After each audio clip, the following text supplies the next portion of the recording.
Hey there, my friend. This is Dr. Anthony Balduzzi, and I want to welcome you back to another episode here on the Fit Father Project and Fit Mother Project podcast. Today is a special episode where I want to share with you a food highlight. And what I mean by that is we're specifically going to zone in today's episode and talk about the phenomenal health benefits of eggs. And I want to create this episode specifically because I think there's a lot of myths and misinformation about eggs.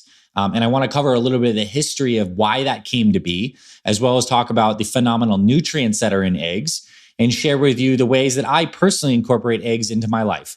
And I think it's relevant to talk about certain kinds of foods, particularly those types of foods that have a lot of misinformation around them. And eggs are one of those. And I think the story with eggs kind of dates back to the 1950s, where there was a scientist, a prominent scientist at the time named Ancel Keys. And Ancel Keys was a guy who had this big hypothesis. And his hypothesis was that saturated fat and cholesterol was the basis of heart disease. And he put together something called the 7-country study in around the 1950s, where he basically looked at data from certain countries and found that those that had higher saturated fat intakes and those that ate more eggs and more meats and more fatty or saturated fat containing foods had higher incidence of heart disease. And he was a very passionate and loud man in the United States at the time. And he really pushed this narrative, and he became intertwined with the American Heart Association and stuff like that, and the predecessor organizations to that, and really pushed this narrative on Americans that eggs were bad. And that's when we saw in the United States that there was a big decrease in the consumption of what was a traditional breakfast at the time, which was a lot of bacon, people cooking with lard, lots of eggs. But part of the problem is Ancel was so convinced of his hypothesis that he cherry-picked a lot of data. In fact, he threw out data from multiple countries that didn't fit his diet saturated fat heart hypothesis. And thankfully, we've really progressed a lot past the personality cult of Ancel Keys, and we've learned a lot more about the nature of saturated fat and how it affects our bodies. And eggs in particular are something that I think it's time, if you still believe that they're bad for your heart health because they contain dietary cholesterol, that we bust that myth and we get into some of the health benefits. So it's no surprise that eggs have cholesterol. And when we crack an egg open, we have two parts. We have the egg white, which contains all the proteins and the amino acids in there. And then the egg yolk, which contains all the vitamins, the minerals, and the cholesterol that's naturally found in there. Now, there is a difference between dietary cholesterol, meaning the cholesterol we find in foods, and the cholesterol that's measured on our blood work, which is a combination of different lipoproteins called HDL, LDL, and VLDL. And there's been a lot of meta-analysis studies, and these are studies that look at an aggregate of studies that show that eggs, basically for most people, if you're eating moderate eggs, which we'll define as like 1 to 3 eggs per day, have very little impact on your total blood cholesterol levels. And if anything, they slightly raise your LDL levels, which is quote unquote that bad cholesterol in some people. But the finer detail of this is we now know that it's not just the total number of your LDL on the blood work that matters. It's actually the particle size of that LDL. There's a big difference between big fluffy LDLs and small dense LDLs. And going into the future, when people get blood work, let's just say in the next 5 to 10 years, they're no longer just going to get a blood draw with total cholesterol, HDL, LDL, VLDL, and the ratio. We're going to start looking at particle size, particle number, and how much of that LDL is oxidized. And here's the cool story about eggs. Eggs actually improve the quality of your LDL. They make them larger and puffier by about 30%. And they actually help improve how cholesterol is transported across membranes. And the other interesting thing is that when you actually do eat dietary cholesterol from eggs, it actually shuts down the enzyme in your body that endogenously produces cholesterol. So eggs are, in a sense, kind of like a statin, a natural statin. So these statin drugs, like Lipitor is a common one that many people know of. They block this enzyme called HMG coenzyme reductase. Fancy name, but that enzyme basically makes cholesterol in our bodies. So if we were on a vegan diet and we never ate any dietary cholesterol from animal foods, we could still have very high cholesterol levels, because one thing that does stimulate that enzyme, HMG coenzyme A, to make cholesterol is sugar, is a stimulation of insulin. And eggs don't have any carbohydrates. They don't really stimulate insulin much at all. And they actually shut down endogenous cholesterol production. They raise your HDL, that good cardioprotective cholesterol. They improve the quality of your LDL. And for most people, outside of those that have a genetic predisposition to heart disease and specific genetic markers, eggs are actually quite good for your heart. In fact, if you are able to look at the show notes for this episode on our Fit Father, Fit Mother blog, I'll link to you several powerful articles that show that eggs are even considered like doping for your heart, like doping in a good sense. They absolutely improve your lipid profiles. It can be very healthy for your heart. And they have these really unique lipoproteins in that egg yolk that are beneficial. And I want to quickly list just the laundry list of amazing nutrients that are in the eggs. And this is outside of just the proteins and the fats. Eggs are rich in the active form of vitamin D. They're rich in vitamin B12. They have choline in them. They're probably the highest food source of choline. And choline is the basis of one of our main neurotransmitters, which is acetylcholine. So our neurons in our brain use acetylcholine to communicate. It's one of the main neurotransmitters, and eggs are one of the richest sources of choline, which is one of the reasons that I include them in my diet because I want to keep my memory sharp. So I think it's phenomenal for young kids who are growing brains as well as we get older and we want to improve our memory and cognition. So choline. It has iron. They also have these vitamin A derivatives called lutein and astaxanthin, which are so powerful for your immune system and your eye health. Phosphorus, vitamin B12, vitamin B2, vitamin B5, iron, selenium, iodine. All of this in one little egg that typically has around 60 to 70 calories loaded with protein.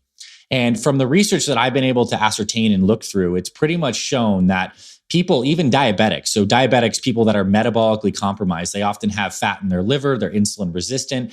There's a meta-analysis of 12 different egg studies showing that diabetics who consumed up to 3 eggs per day actually had improvements in some of their metabolic parameters. So if you're not a diabetic, I can pretty much safely say, outside of you working with your doctor and they saying you have a strong genetic link to heart disease and we want to keep your cholesterol as low as possible, that eggs, including them 1 to 3 eggs a day, can be very beneficial.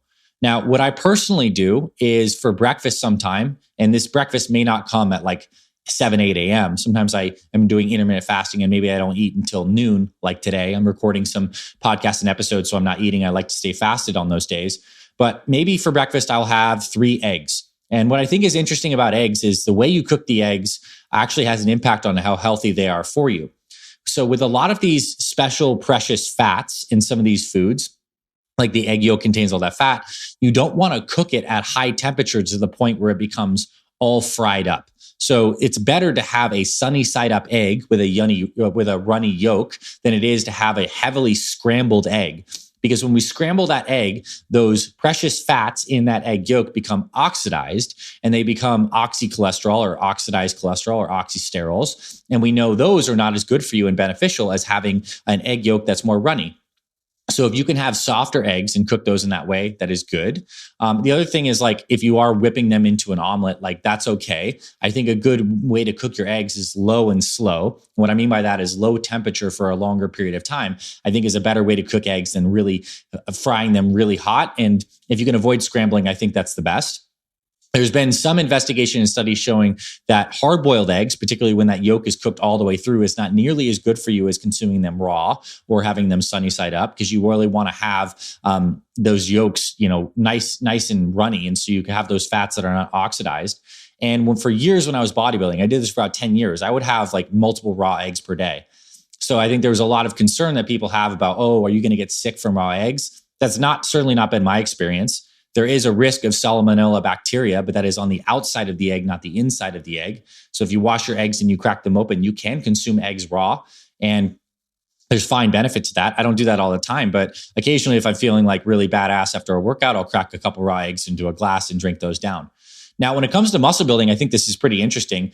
Many people have known that the protein in egg whites is one of the most complete protein sources. It has all these amazing amino acids that are so beneficial for health and performance. And that's why a lot of bodybuilders, fitness enthusiasts, et cetera, use egg whites and egg protein. But here's the cool thing. There was actually a study that compared, this is a group of young athletes, they were in their 20s, but they gave them, after an exercise, they gave them either egg whites or whole eggs. And they wanted to see the impact on muscle protein synthesis. So the stimulation of muscle building after exercise, which we want to have a lot of muscle protein synthesis after training so that we're growing and we're recovering and all that. And what they found is that the group that contained the eggs with the yolk had higher muscle protein synthesis. They had the same egg white protein in them, but the combination of the egg white and the egg yolk is even more beneficial. So for years, if you've ever been the kind of person that was throwing out the yolk just to have the whites, that was actually a mistake. And I made that mistake for many years too.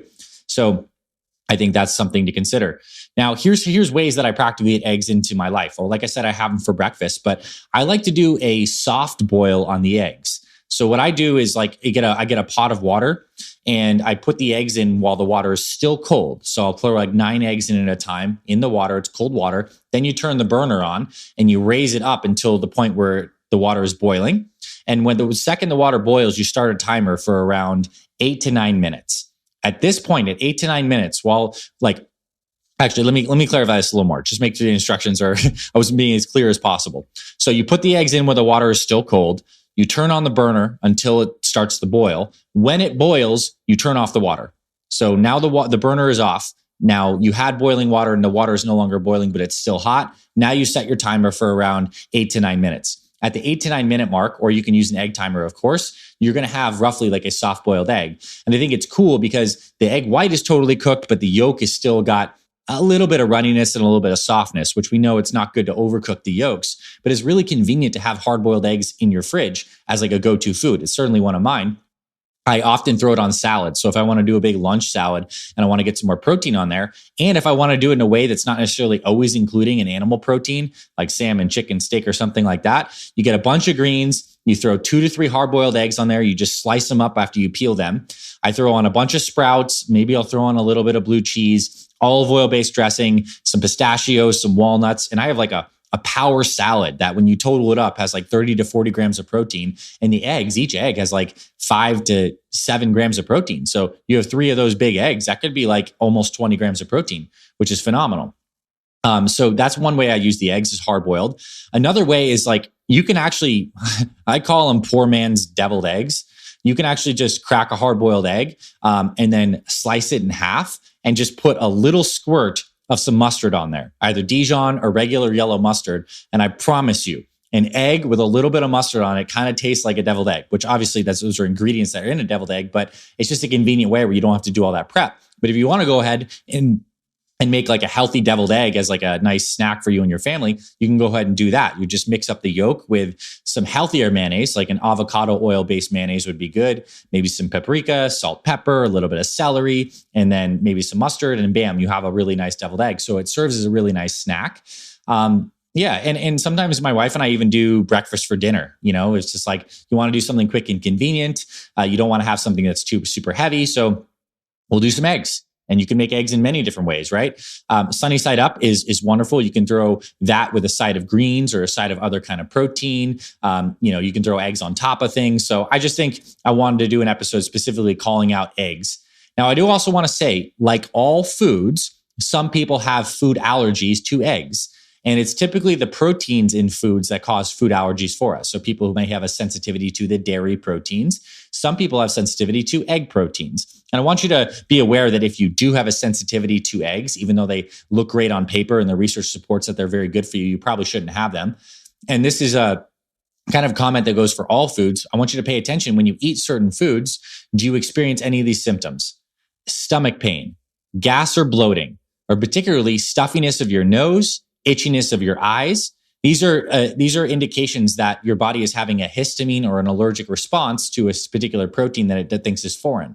So if eggs are something that you feel like you don't feel great afterwards, or you feel any scratchy or itchy, then don't eat that food. And that goes for pretty much all foods. So I think there's a small percentage of people who don't do well with eggs, but a large percentage of people do well with eggs. And I want to hopefully lay to rest some of the facts that eggs are going to be bad for your heart. In fact, I think they're very beneficial for your heart with the lipoproteins. The fact they improve that LDL particle size, they raise the HDL levels. And pretty much a lot of the research that was based on the fact that saturated fat and a lot of this cholesterol is terrible for you is just kind of unfounded. Now, we also want to include the good plant-based foods in there. Awesome fruits like organic berries, our dark green leafy vegetables, the nice complex carbohydrates that we include in our perfect plates, like the sweet potato squashes and stuff like that. Those are all super important too, and eggs can be a part of that. So hope you found this food spotlight helpful. I think I want to do more of these in the future and kind of just highlight some of the foods that I love and maybe foods and some stuff that you might not know about. So maybe next I'll do an episode on liver, because I've been eating a lot more liver and organ meats, which I think is another underexplored area for many of us when it comes to nutrition. They are jam-packed with great food. So Thank you, my friend. I hope you found this informative as always. If you're one of our program members, we obviously have a lot of great egg recipes in your meal plan. I recommend you check some of those out. If you haven't joined us yet, we have this amazing Fit Father and Fit Mother meal plan that will just like blow your mind and make nutrition so simple and enjoyable. So you can get that if you join our programs. I appreciate you tuning in and being part of our community. I'll see you on future episodes, and I'll talk to you very soon.